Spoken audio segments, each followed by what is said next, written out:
네, 탄핵 심판 관련 내용 이고은 변호사와 한 발 더 들어가 보겠습니다. 그동안 한 총리 선고를 놓고 윤 대통령보다 먼저 해야 한다, 나중에 해야 한다, 혹은 같이 해야 한다 이런 말들이 정말 많았는데 먼저 하는 걸로 보입니다. 이 순서가 중요합니까? 네, 저는 중요하다고 보여지고요. 이전부터 그 순서에 있어서 저는 계속 한덕수 총리에 대한 선고가 먼저 나올 것 같다라고 예상을 하기도 했습니다. 네. 두 가지 이유가 있는데요. 첫 번째는 일단 한 총리에 대한 탄핵 소추 사유가 비교적 좀 간명합니다. 그래서 현재 재판관들로서는 좀 결론을 내기가 윤 대통령보다는 조금 더 간명하다는 점. 네. 또 두 번째는 예를 들어서 만약에 헌재에서 윤 대통령에 대해서 파면 결정을 한다라고 하면 국정 2인자일 수 있는 국무총리의 거치가 굉장히 중요할 수 있죠. 네. 그래서 이 대통령에 대한 결론을 내놓기 전에 이 국정 2인자일 수 있는 총리의 이 파면 여부에 대한 결정을 선행시키는 것이 윤 대통령에 대한 이 결정이 선고가 되었을 때 이 국민들한테 미치는 파장이랄지 또 국정 운영에 있어서 안정성, 혼란 이런 부분들을 좀 최소화시킬 수 있는 것이 아니냐라고 헌재 재판관들이 판단할 수 있는 여지가 있어 보여서요. 네. 그래서 이런 것들을 좀 종합적으로 고려해서 일단은 한덕수 총리에 대한 선고를 먼저 기일을 잡은 것이 아닌가 싶습니다. 그런데 아무래도 그 한 총리와 윤 대통령의 탄핵 소추 사유가 일부 겹치는 부분도 있지 않습니까? 그래서 이 한 총리 선고가 윤 대통령 선고의 예고편이 될 수 있다 이런 말도 있는데 어떤 점에 주목해야 합니까? 일단 두 가지 점을 우리가 좀 주의 깊게 봐야 될 것 같습니다. 첫 번째는 이 한덕수 총리의 탄핵 소추 사유 중에 한 가지가 윤 대통령과 굉장히 닮아 있죠. 12월 3일 비상계엄 선포 전에 네. 이 국무회의에서 한덕수 총리가 했던 행동들이 네. 이 비상계엄 선포에 있어서 묵인 내지 방조한 것이 아니냐라는 혐의를 탄핵 소추 사유로 한덕수 총리도 이제 문제로 지금 거론이 되고 있습니다. 네. 따라서 이제 재판관들이 결정문을 쓰게 되면 네. 일단은 12월 3일 비상계엄이 위헌 위법했는지 이 부분에 대해서 논한 다음에 그 다음에 한덕수 총리의 행위를 과연 이러한 이 비상계엄 선포에 있어서 가담한 행위로 볼 수 있는지의 논리 구조로 갈 것이거든요. 네. 그래서 12월 3일의 비상계엄에 대한 위법성, 위헌성에 대해서 헌재 재판관들의 의중을 읽을 수 있을 것이다. 그래서 윤 대통령이 선고에 어떻게 생각하면 예고편이 한 총리의 선고일 것이다. 이런 예측이 나오는 것이고요. 두 번째 주의 깊게 봐야 될 것은 바로 한 총리에 대한 탄핵 심판에서 이 공수처의 수사 자료가 증거 기록으로 채택이 됐습니다.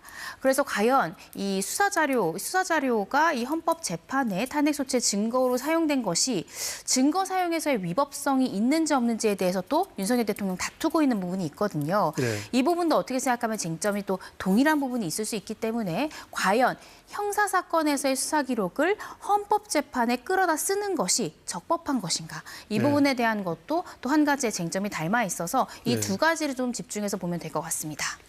그렇군요. 그러면 그 한 총리에 대한 선고 내용을 보면은 어느 정도 그 이후 윤 대통령에 대한 선고도 어떻게 이루어질지를 좀 예측이 가능할까요? 일단은 그렇게 예측이 가능하려면요. 각하 결정이 나와서는 안 됩니다.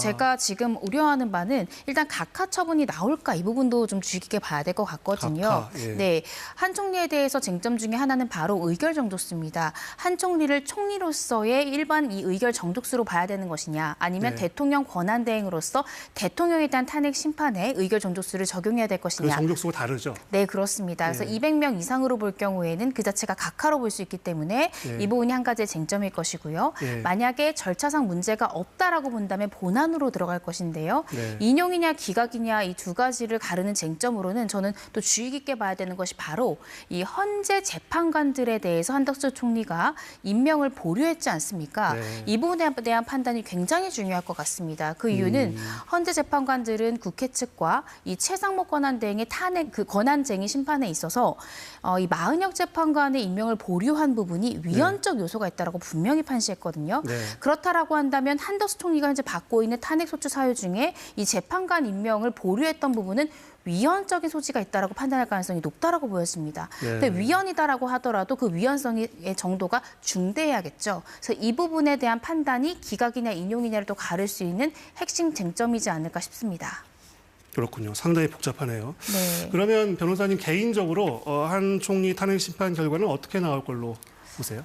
저도 정말 조심스러운데요. 네. 개인적으로는 인용되기는 어렵지 않을까라는 생각이 들고요. 각하 내지는 기각이 나올 가능성이 좀 있지 않나 싶습니다. 네. 각하 같은 경우에는 현재 지금 한 총리가 받고 있는 탄핵 소추사의 대부분이 대통령 권한대행으로서 했던 행위들이 주를 이루고 있거든요. 네. 따라서 그렇다라고 한다면 대통령 권한대행으로서 했던 행위에 대해서 탄핵 소추를 하려면 의결 정족수 또한 대통령의 이 탄핵 심판의 의결 정족수를 적용해야 된다. 이렇게 볼 가능성도 배제해 볼 수는 없을 것 같습니다. 그래서 네. 각하나 기각이 되지 않을까라고 조심스럽게 추측을 해봅니다. 만약에 그 각하나 기각이 나오면 한 총리는 즉시 대통령 권한대행으로 복귀를 하는 거죠. 네. 그렇게 될 경우 이런 얘기도 있더라고요. 최상목 권한대행이 대통령 권한대행으로서 행사한 여러 가지 행위에 효력에 어떤 문제가 생길 가능성도 있다. 이런 지적도 있던데 어떻게 보십니까? 저는 법적으로는 전혀 영향을 미치지 않을 것이다라고 개인적으로 생각을 합니다. 네. 그 이유는 이 한 총리에 대해서 탄핵 소추가 되면서 직무가 정지가 됐고요. 네. 그래서 최상목 권한대행이 그 순서에 따라서 권한대행을 했고 네. 권한대행으로서의 행위를 한 것이기 때문에 이를 두고 한 총리가 복귀한다고 해서 이 최상목 권한대행이 대통령 이 직무 대행으로서 했던 행위가 모두 무효다 이렇게 볼 수는 없을 것 같습니다. 그러면 재판관 2명을 최상목 대행이 임명한 그 부분에 있어서는 문제가 안 될까요? 네, 왜냐하면 최상목 권한대행은 당시에 대통령 권한대행이었기 때문에 네. 권한대행으로서 적법하게 임무를 수행한 것이기 때문에 네. 이를 두고 한 총리 탄핵 심판 결과에 그 효력 자체가 문제가 될 것 같지는 않습니다. 그렇군요. 자, 그러면 윤 대통령 선고는 다음 주에는 있을까요? 만약에 다음 주에 선고가 있으면 뭐 사법 슈퍼 위크가 된다 이런 말도 있더라고요. 네, 그렇습니다. 다음 주 월요일만 하더라도요. 한덕수 총리에 대한 이 탄핵 심판 선고가 있고요.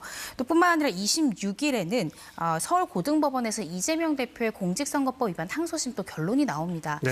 그렇다라고 한다면 조심스럽게 월요일엔 사실은 한덕수 총리에 대한 선고가 있을 테니까 네. 저는 사실 개인적으로 윤 대통령에 대한 선고일 지정이 월요일에 나오기 좀 힘들 거다라는 생각이 월요일 나오기 들거든요. 힘들 거다. 네, 왜냐하면 어쨌든 한 총리에 대한 탄핵 심판의 결론이 또 사회적으로 파장을 또 만만치 않게 줄 것이기 때문에 예. 같은 날 선고일 지정까지 나아가긴 좀 어려울 것 같아서요. 네. 화요일에 지정이 나온다 하더라도 이번 주 후반대, 다음 주 후반대가 될 가능성이 다음 주 높아서 후반대. 네, 만약에 다음 주 목금 중에 윤 대통령까지 결과가 나온다라고 한다면 정말 사법상의 슈퍼위크다라고 다음 주를 좀 평가해 볼 수 있을 것 같습니다.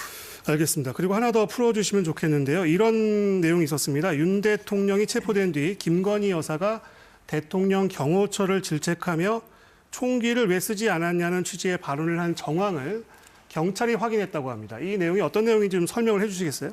네, 경찰 특별수사단은요, 지난 17일입니다. 이 특수공무집행 방해 등 혐의로 이 경호처의 김성훈 차장, 또 이광우 본부장에 대한 구속영장을 신청하면서 말씀하신 내용이 그 구속영장 내용에 담겼거든요. 구속영장 내용에 담겼군요. 네, 그렇습니다. 그러니까 김건희 여사가 지난 1월 15일에 이 윤 대통령이 체포된 직후에 총은 갖고 다니면 뭐하냐, 그런 걸 막으려고 가지고 다니는 것 아니냐라는 취지로 질책성 발언을 했다라는 진술들이 나왔고요. 네. 또 이 질책을 들은 경호처 직원이 상부에 보고했다. 이러한 내용들이 지금 구속영장에 담겨서 또 논란이 되고 있는 그런 상황입니다. 대통령실은 사실 무근이라고 밝혔죠. 네, 그렇습니다. 그렇지만 이제 윤 대통령 같은 경우에 아직 수사가 본격화되진 않았지만 자신의 체포를 저지했다라는 혐의로 특수공무집행 방해 혐의도 받고 있습니다. 네. 만약에 김건희 여사의 이 발언이 사실이라면 또 이러한 이 특수공무집행 방해의 공범인 것이 아니냐라는 논란도 휩싸일 수 있어서요. 이 부분은 조금 더 지켜봐야 될 것 같습니다. 네. 그리고 하나만 더 여쭤볼게요. 그 김성훈 경호처 차장, 이광우 본부장 내일 영장 심사 있잖아요. 네. 구속 여부 가를 쟁점은 뭘까요?